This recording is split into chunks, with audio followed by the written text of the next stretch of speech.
Hey guys, we're wrapping up the first week of the challenge for the men and the women, and we're going to be going to the second week. And one thing I've been hearing from quite a few people is at the end of classes they feel like they're failing.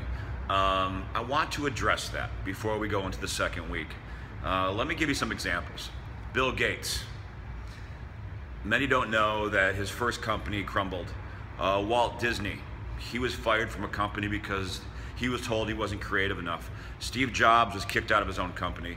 Milton Hershey had 3 candy companies before he had Hershey. The Beatles were actually let go from a few album companies because they said they didn't like their sound. Pink was let go from album companies because they didn't like her look.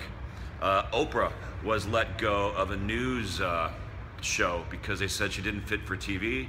Michael Jordan was kicked off his basketball team, and Albert Einstein, who didn't speak till he was 4 years old, his teachers told him that something was wrong with him and he wouldn't amount to much. So how does that work with you?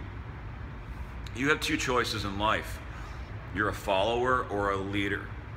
And I know I did this at the hospital. I was a follower for years and I wasn't happy and I was miserable. And I felt like I had more to give to society, and I wanted to step out and I wanted to be a better person.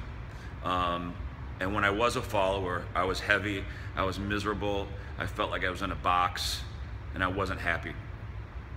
And I know you guys are not only striving for better fitness, but you're striving to be happier in your lives.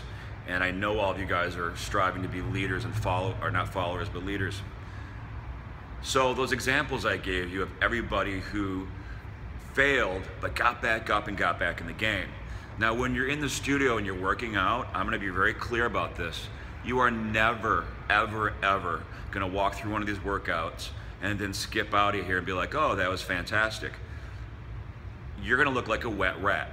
And if you're not exhausted and you haven't gone outside your comfort zone, myself and my trainers haven't done our jobs.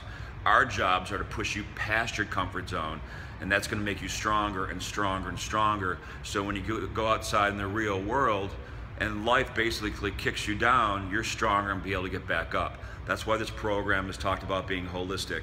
That's why we do meditation. That's why we do strength training, endurance training.